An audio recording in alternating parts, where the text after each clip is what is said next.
Good morning, team. Thank you so much for jumping on the call today. Episode number 195 for Take Flight version 4.0. The numbers don't lie. Before I get into the detail, I want to remind you of my purpose. And my professional purpose is to help you, the broker advisor, optimize your productivity and help you become the best version of yourself. Why? Because happy brokers sell more real estate. And I do that by helping you handle challenges and opportunities that you face every single day. If you can effectively manage certain situations that arise on a daily basis in your business, you will be more productive and live a life that is the best version of you.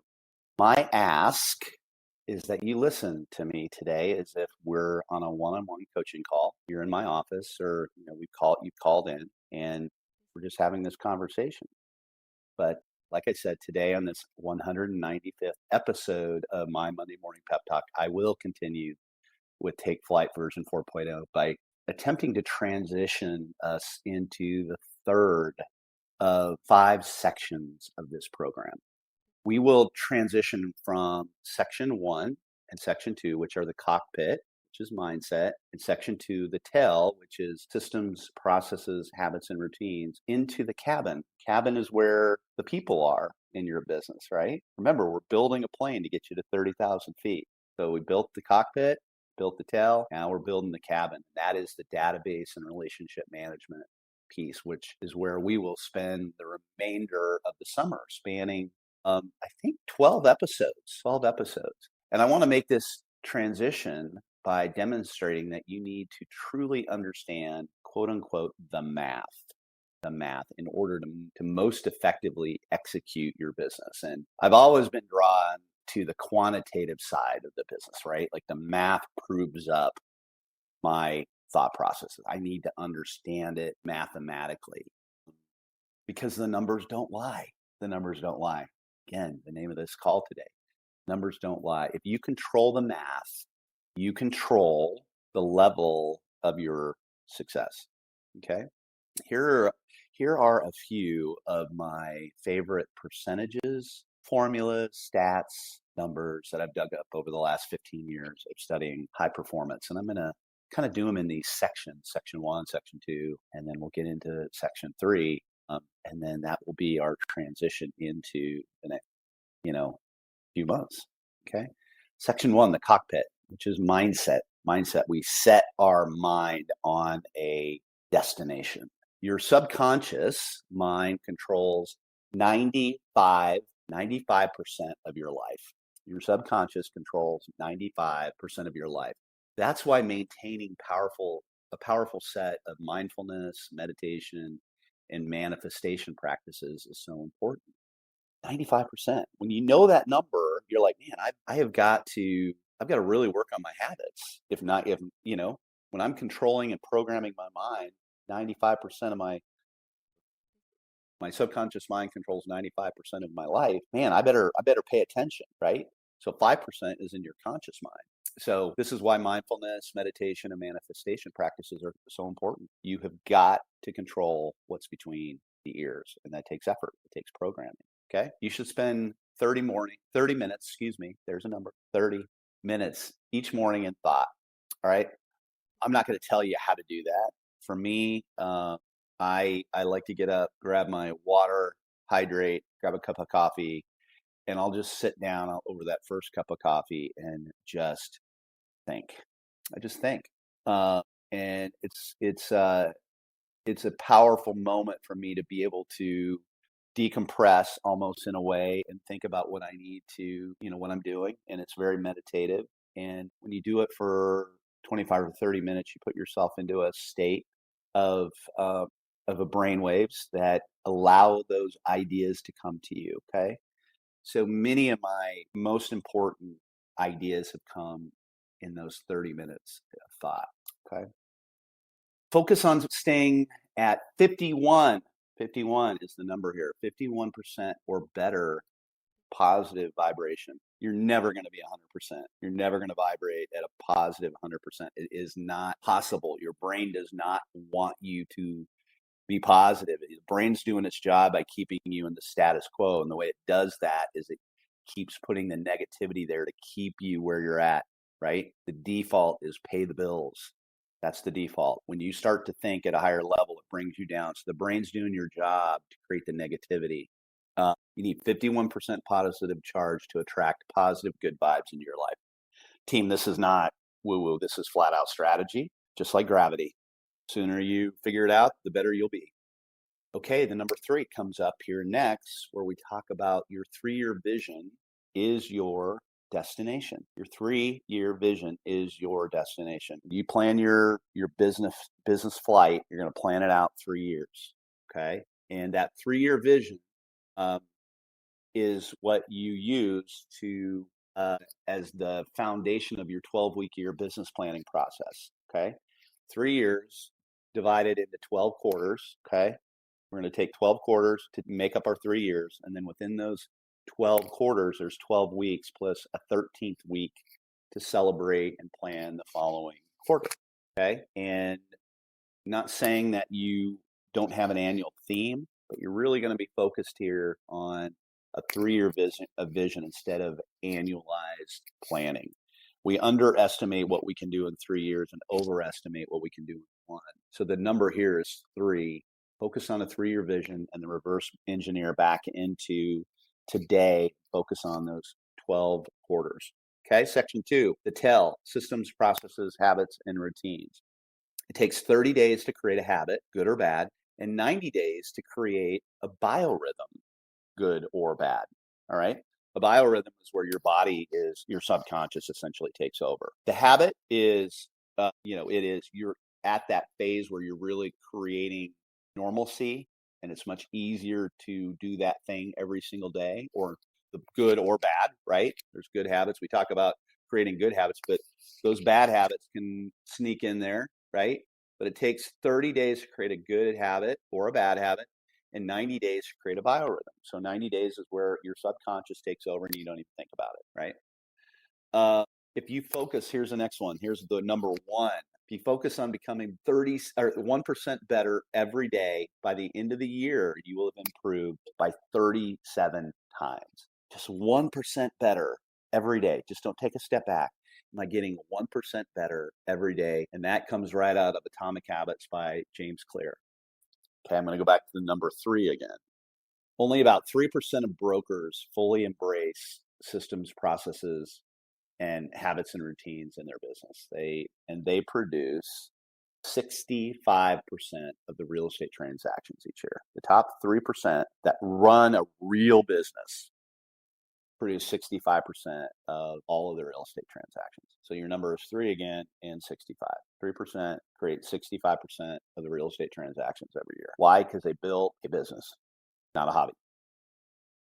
We talk about the concept of multiplication, right? Multiplication states that if you invest a certain amount of time up front into a system or process, that time will quickly get paid back in the form of operational efficiency and give you a return on that initial time over the life of your business. 5 hours up front could save you to build a system or process, could save you hundreds or thousands of hours over the life of your business.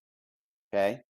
Taking a time block of 3 hours, 4 hours, 5 hours, 2 hours, whatever it might be, to invest the thought and time into a system or process will pay you back over the life of your business, hundreds and thousands of hours. I've seen it. Hey, 85% is better than 100%. 85% is better than 100%. I see so many people trying to be perfect that they never do it. They'll spend all this time building a perfect database, and then they never use it because it isn't perfect. 85% is better than 100%. There is a limited return on your time trying to be perfect. 85% is 100% awesome. Thank you, Dan Martell, in Buy Back Your Time. He quoted that last week. 85% is 100% awesome. Love that. Manage your vision to a profit per hour metric instead of gross commission income or total production. Profit per hour is your total income for a time period divided by the hours worked during that time period. Manage to increasing your income while maintaining or dropping the hours needed to execute on the production of that income. So many people are driving for production and GCI, and I get it. But then they kill themselves doing it, right? Like the wheels come off at a certain point. Focus on increasing your production, but eliminating, buying back your time to the point where you're focused on those things that matter in your business, right? Lead generation, negotiating deals, strategy, right? Petting your clients, which is database and relationship management.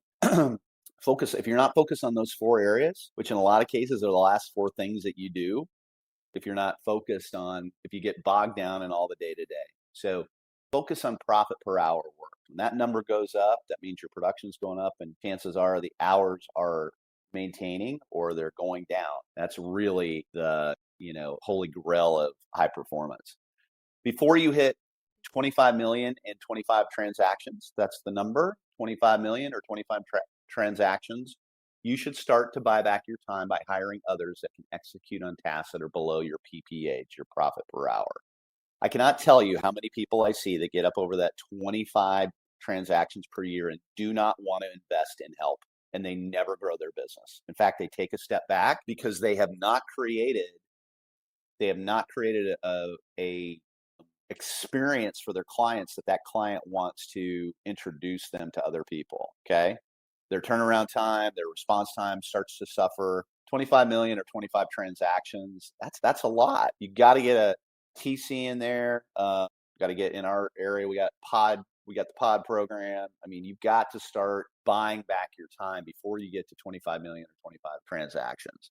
No one should work more than 50 hours a week. Okay. That's the number, 50 in this case. No one should work more than 50. And that's pushing it. But many of you are working way more than that. Your ability to execute at a level worthy of your fiduciary responsibilities to your clients, you lose that. You lose that ability, and your experience to your clients suffers. So if you're working up over that 50-hour a week mark, not saying that there's not going to be weeks in there that, are, in the middle of your season. We call it harvesting, right?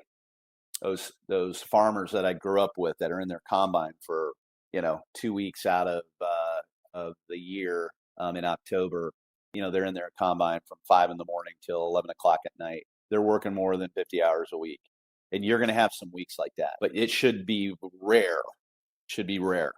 Okay, so you lose your ability to execute at a level worthy of your fiduciary responsibilities to your clients if you get up over that number consistently, and that goes right in with that 25 million and 25 transactions. Okay. To make your 3-year vision a reality, you've got to win each day, or you got to win each year within those 3 years. Okay. To win each year, you need to win each quarter. To win each quarter, you need to win 85% of your weeks. To win the week, you need to win the day.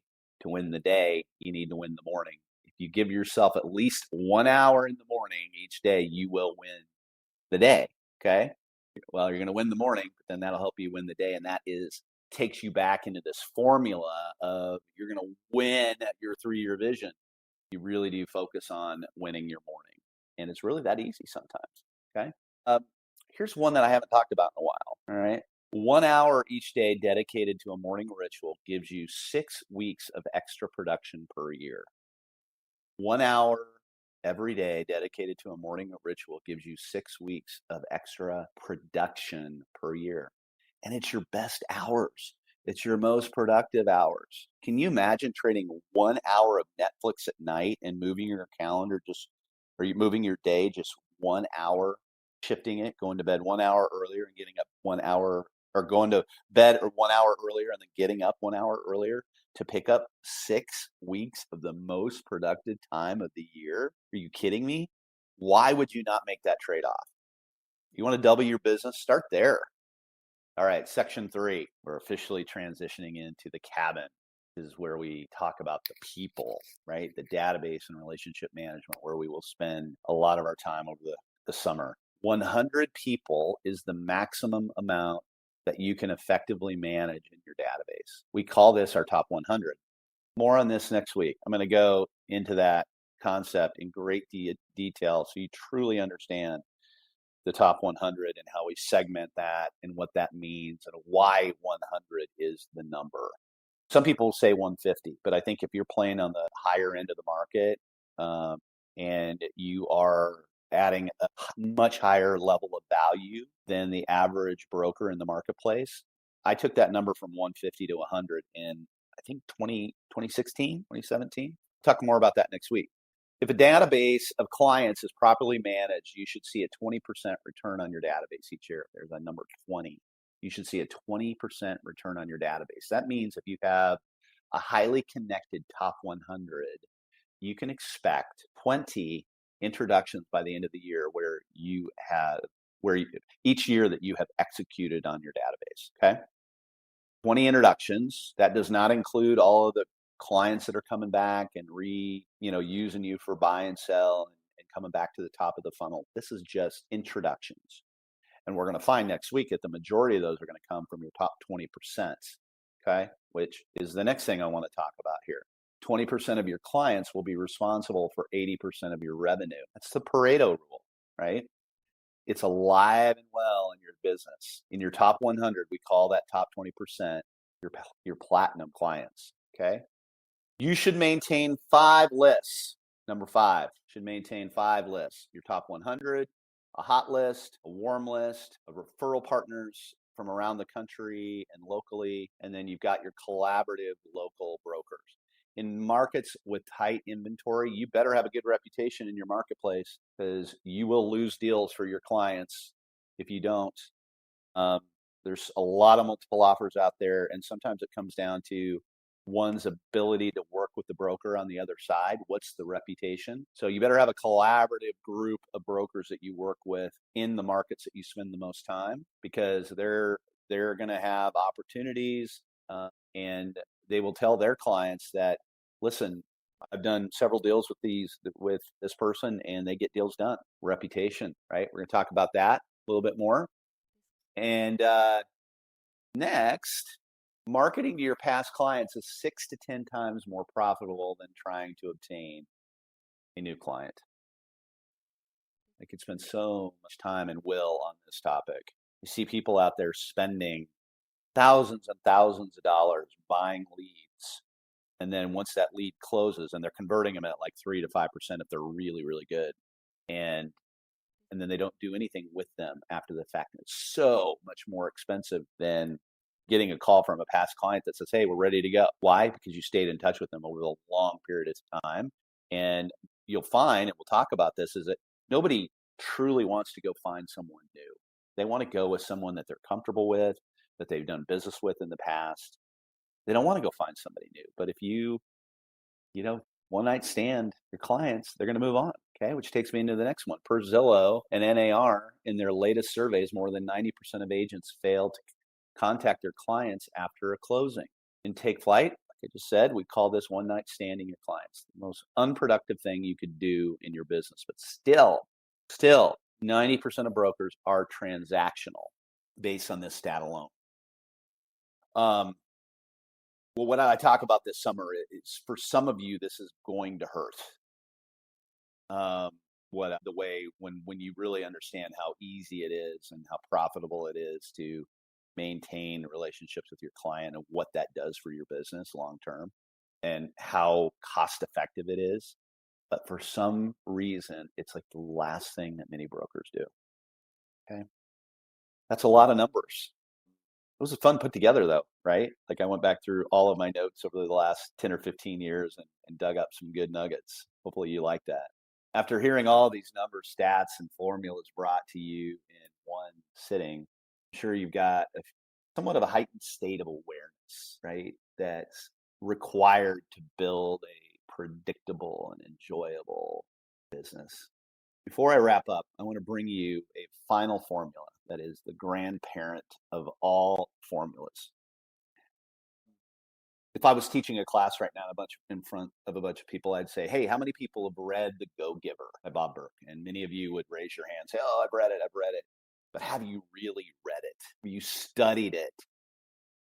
There is one formula in there called the law of compensation.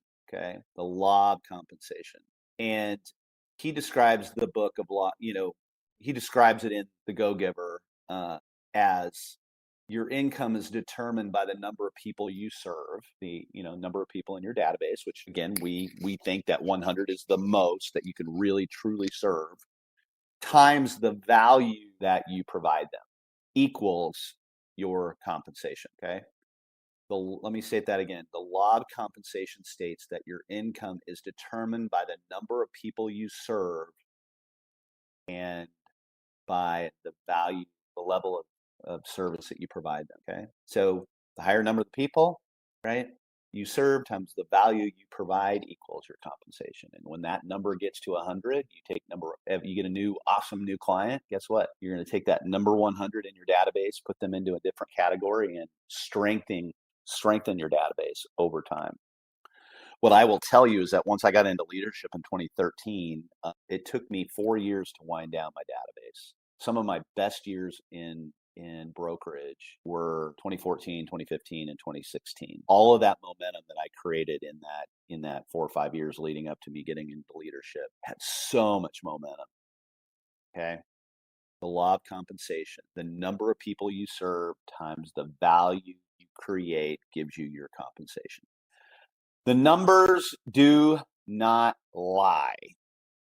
I'm going to have all of this on my email tomorrow, along with my Section 2 reading list, a link back that you can download it, print it off. It's going to be on that email. If you're not on the email, go onto my Instagram, Ask Jim Miller, go onto the link. There's a link to Linktree. Second one down says I want to be added to the email list. You're going to get it every Tuesday with good content, transcript. So a lot of numbers here that you want to see, and it'll be there in the email. Okay.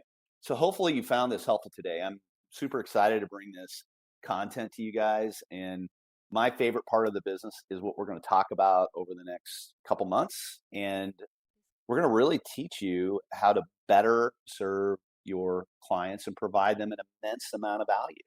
So thank you, team. I'll talk to you next week. I appreciate all of you for jumping on. Thank you so much. Have a good week.